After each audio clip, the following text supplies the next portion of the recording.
Vous suivez Évasion Guinée, il est l'heure des informations. Bienvenue à tous. À la une des titres de ce soir, plusieurs personnalités du pays ont assisté ce mercredi à la réunion qu'a tenue le gouverneur de la ville de Conakry. Au cours de cette réunion, il a été question d'aborder certains problèmes, notamment la recrudescence du grand banditisme à Conakry et la lutte contre le virus Ebola.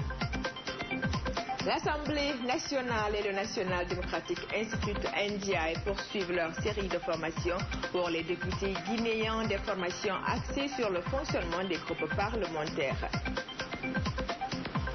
Enfin, Guéguédou inondé de produits périmés. Là-bas, les autorités ont mis la main sur notamment des biscuits, des cartons de cubes Magie périmés qui étaient sur le marché. Les Échos dans cette édition.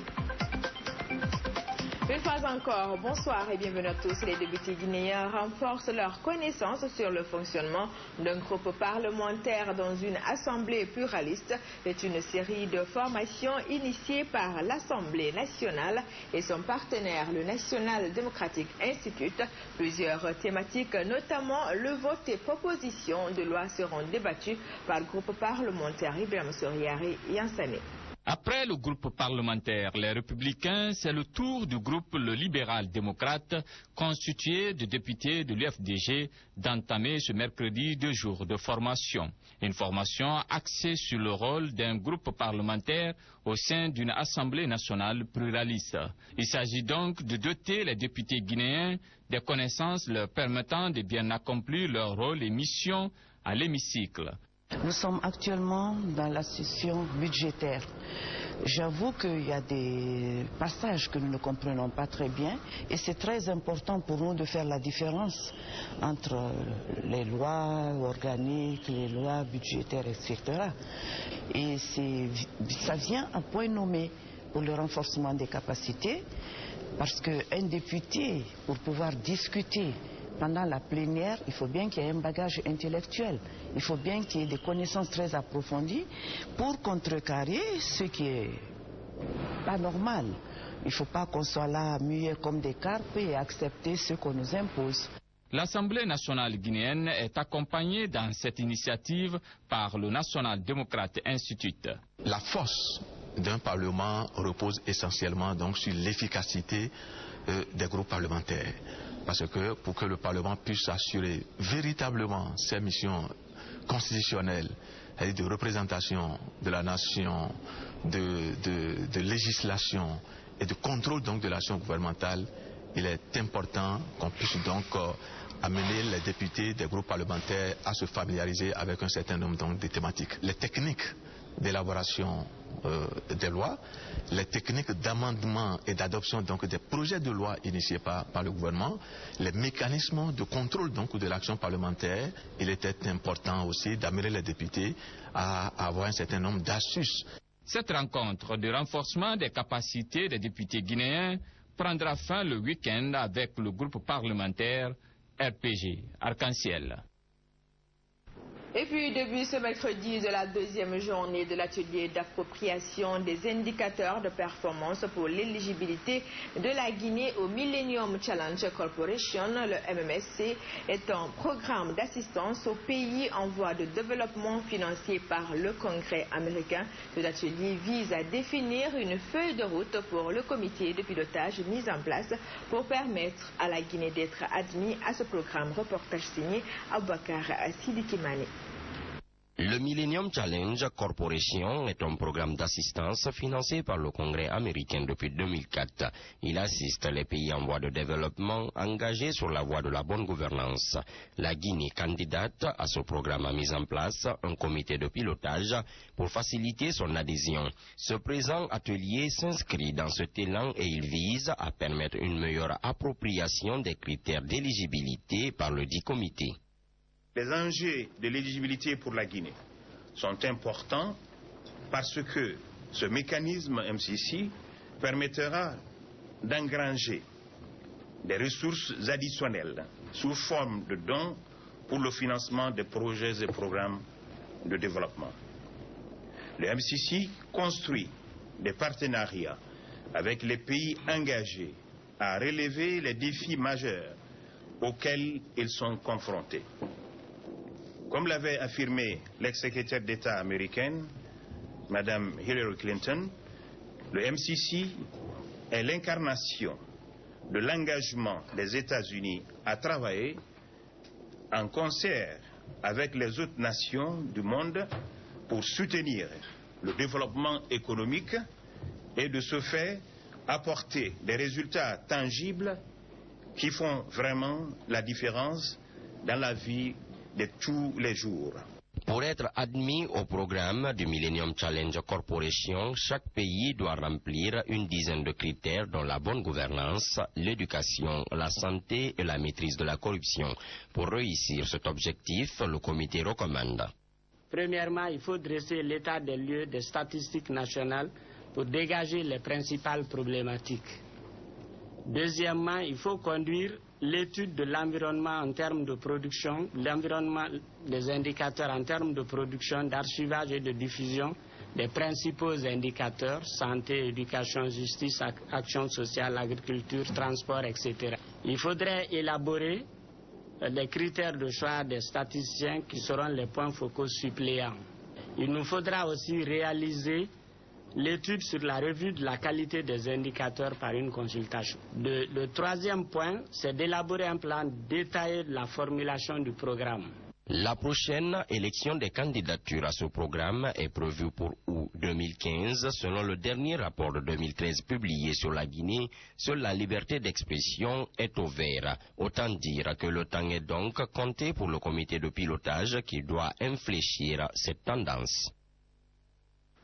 Le ministère du Commerce vient de renouveler le contrat de la société pétrolière Sahara. C'est après un appel d'offres où 4 sociétés internationales avaient postulé. Sahara bénéficie d'un contrat d'un an. L'annonce a été faite ce mercredi par le ministre du Commerce. Aïssata Kaba nous en dit davantage.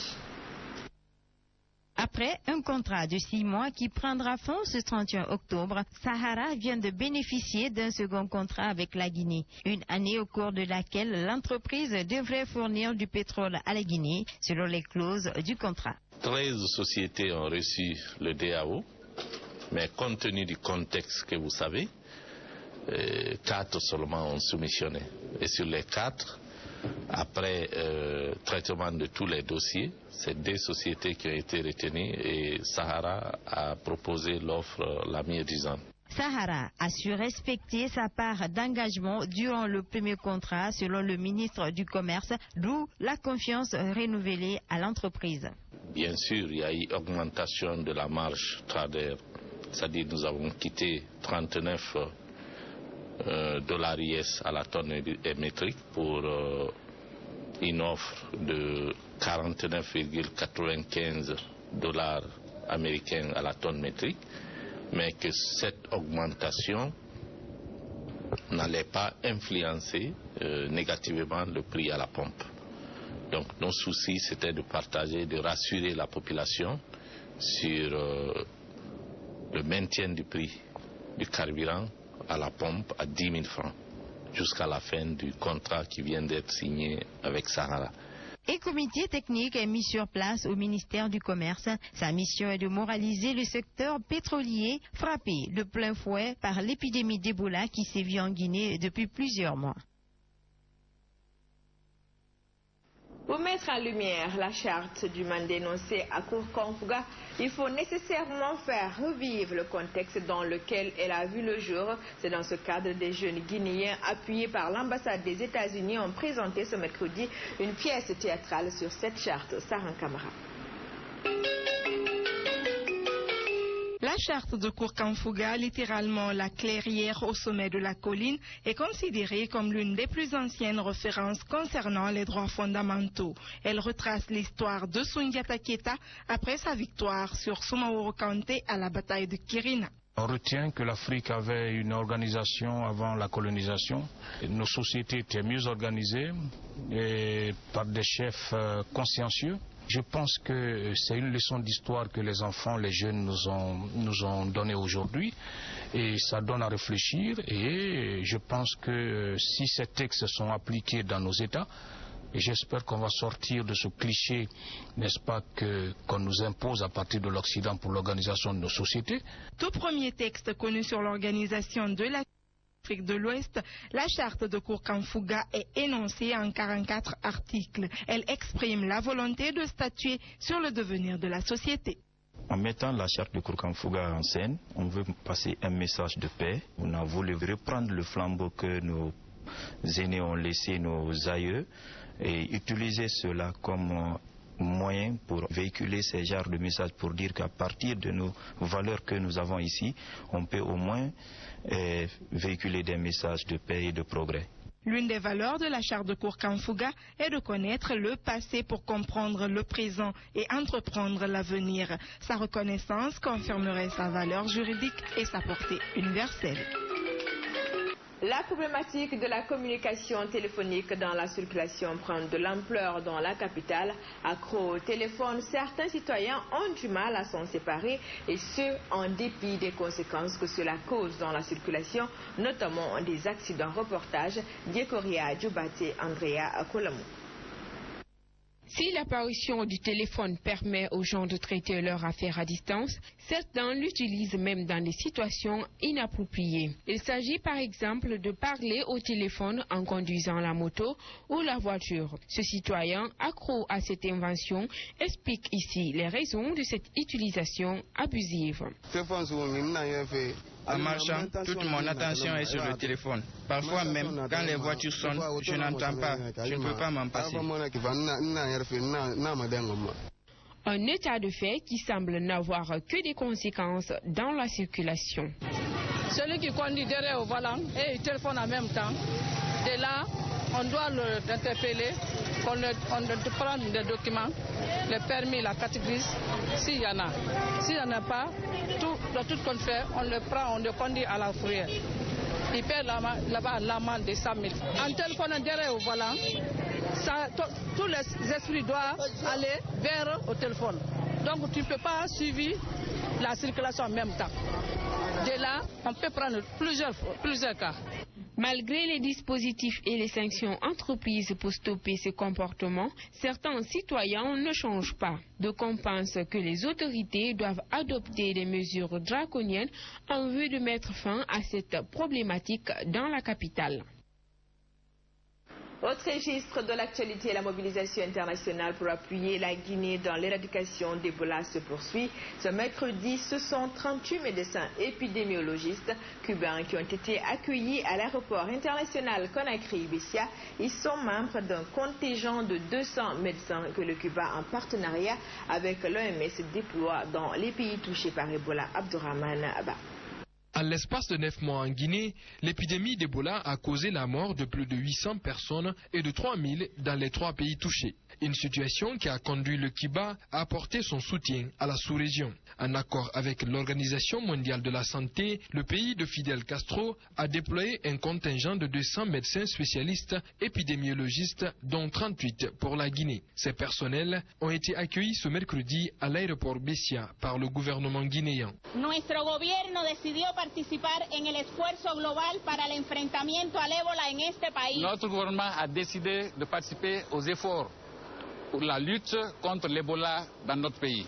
Notre réponse face à cette émergence sanitaire tiene lugar bajo la coordinación de la Organización Mundial de la Salud. Est coordonnée par l'Organisation mondiale de la santé et a l'objectif fondamental de freiner l'évolution de la maladie et d'éviter sa propagation dans d'autres régions du monde, de la planète. Pour les membres du gouvernement, cet appui en personnel qualifié vient à point nommé. Le personnel devrait aider la Guinée dans son nouveau plan de riposte accéléré déclenché il y a quelques mois.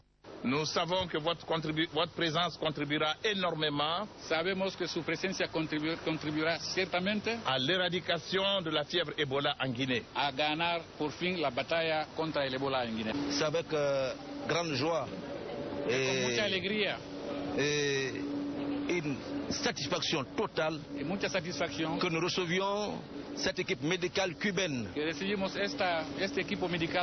qui va apporter son appui au gouvernement guinéen dans cette lutte contre ce virus maudit Ebola. C'est l'occasion pour moi de remercier l'Organisation mondiale de la santé, toute la communauté internationale la salud et la communauté internationale. Par rapport à cette préoccupation particulière aux pays affectés par cette épidémie. Les médecins devront, dès les prochains jours, être déployés sur le terrain et ils devront y rester jusqu'à la déclaration officielle de la fin de l'épidémie en Guinée et dans la sous-région. Comme annoncé dans les titres, le gouverneur de la ville de Conakry a tenu ce mercredi une réunion d'information et de sensibilisation avec les autorités communales, présidents des délégations spéciales, les administrateurs de marché, ainsi que les responsables de la police nationale. Objectif, parler de la lutte contre Ebola, mais aussi faire le point sur certains problèmes actuels de la capitale Conakry, parmi eux la recrudescence du grand banditisme Maniankondé. Si 10 000 personnes pourraient être atteintes d'Ebola d'ici décembre, selon l'Organisation mondiale de la santé, les autorités guinéennes ne voudraient pas en arriver là. Elles multiplient une série de rencontres, tirent la sonnette d'alarme et invitent les citoyens au respect des règles hygiéniques. Lors d'une rencontre organisée ce mercredi par le gouverneur de Conakry, la directrice de la santé de la ville de Conakry a appelé les élus locaux à s'impliquer davantage dans la lutte contre l'épidémie. Nous, de la santé, nous ne sommes que des techniciens. Nous devons être accompagnés par les autorités locales. Parce que tous les problèmes, chaque malade sort d'une famille. Chaque contact sort d'une famille. Pour que nous réussissions le combat, il faut qu'on suive tous les contacts. Un contact n'est pas un malade. Un contact, parce que tu as été en contact avec un malade, on te suit. Et au bout de 21 jours, si tu ne développes pas la maladie, on se donne le certificat de suivi de non-Ebola. Au-delà du côté sensibilisation, cette rencontre avait plusieurs autres sujets à l'ordre du jour. En 3 mois, j'ai fait un compte rendu. Au 6e mois, j'ai fait un compte rendu. Mais ce mois coïncide avec beaucoup de réalités sur le terrain. Premièrement, nous sommes dans l'urgence sanitaire Ebola. Deuxièmement, l'insécurité commence à être cultivée. Troisièmement, l'autorité de l'État tend à être bafouée. Quatrièmement, il y a l'indiscipline totale au niveau de la gestion des ordures sur les rails. Et en cela, j'ai bien informé, nous avons sensibilisé, nous avons demandé à chacun et à tous de prendre des responsabilités, surtout sur le plan de l'urgence sanitaire. Autant le président de la République a réquisitionné les services de sécurité, autant je réquisitionne aussi mes chefs de quartier, mes chefs de secteur, mes maires. La réunion a connu la présence de plusieurs chefs de quartier, de présidents des délégations spéciales, d'administrateurs du marché, mais aussi des leaders religieux. Occasion pour le gouverneur de Conakry de rappeler la situation des pneus usés et de dépôt des armes. Une action en baisse suite à un problème de financement. Dans l'actualité nationale, toujours une quantité importante de produits prohibés qui inondaient le marché de Guéguédou vient d'être saisie. L'opération a été initiée par le ministre du Commerce. Il s'agit des jus, des produits pharmaceutiques, des biscuits, des cartons de cubes magie expirés qui étaient vendus aux populations. Retour sur cette opération avec notre envoyé spécial, Mfali Guilabouki. L'opération initiée par le ministre du Commerce a réussi grâce à la collaboration des populations. On s'est répartis en deux équipes.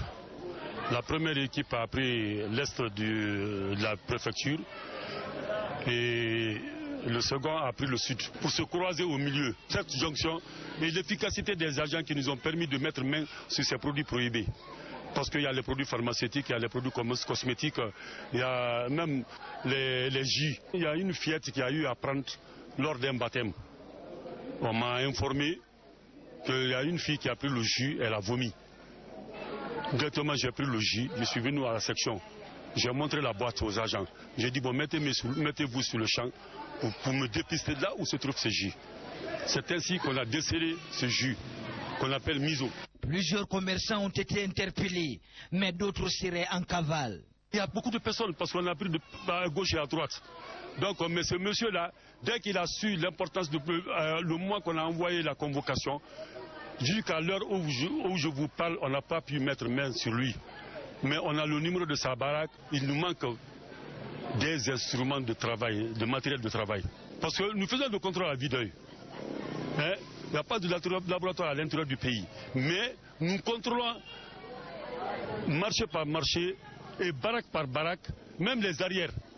Les trous des baraques, on fouille. Malgré ces difficultés, un système de contrôle est mis sur pied par Marc Yombouno. C'est grâce à l'arrivée du ministre, son Excellence Marc Yomouno, que la population s'est rendue compte de l'importance de la section. Donc pratiquement, les gens maintenant ont peur de nous, de connaître l'importance du service. L'opération pourrait se poursuivre dans les zones rurales du pays. Sport à présent, l'équipe de football d'handicapés amputés de Guinée s'active dans la formation d'une équipe nationale de football. Ces personnes vulnérables sont confrontées à d'énormes difficultés dans l'accomplissement de leurs tâches. Suivez ce reportage de Lansana Traoré. Comme son nom l'indique, le handi-foot est un sport pour handicapés. Des handicapés qui rêvent d'en faire une équipe nationale. Regroupés en groupes informels, les handicapés de Guinée comptent professionnaliser ce sport dans le pays, qui l'est déjà à l'international. La CAN passée, l'équipe libérienne n'a pas vu la présence guinéenne des handicapés. Vous voyez, c'est pourquoi elle s'est déplacée pour venir voir si la Guinée n'a pas une équipe, parce que nous sommes des voisins. On a fait un match de gala là-bas. Mais ce qui nous a motivé de plus, parce qu'on a vu sur eux qu'on joue, mais nous ne connaissons pas l'avantage. Mais on a vu sur eux, on a un avantage dans le football des handicapés. Malgré l'organisation des compétitions internationales de football pour handicapés, le pays peine à tirer son épingle du jeu. Une situation qui serait due à d'énormes difficultés. Prendre les handicapés, amener là, il n'y a pas de moyens, il n'y a pas moins de déplacements. Nous voudrons les aides. Les cannes là aussi, les magres, les prothèses, les maillots, les ballons. Donc ça manque, tout est manqué pour nous. Donc c'est nous qui cotisent 2000 par semaine pour acheter des maillots ou bien pour acheter des ballons. L'handicap n'est pas forcément synonyme de mendicité, affirme ce jeune handicapé. Aujourd'hui, on a choisi le football parce qu'on n'a pas d'autre métier. On ne voulait pas sortir dans la rue pour faire un mendiant. Donc alors on a choisi le football. Une initiative à laquelle doivent contribuer les autorités guinéennes en vue de permettre la réinsertion de ces handicapés au sein de la société. Mesdames et messieurs, c'était le Monde Sportif. Mais enfin, cette édition d'information, Castad Nadet Diallo a eu le plaisir de représenter à tous. Merci de l'attention. Excellente suite de programme à notre compagnie. Bonsoir à tous.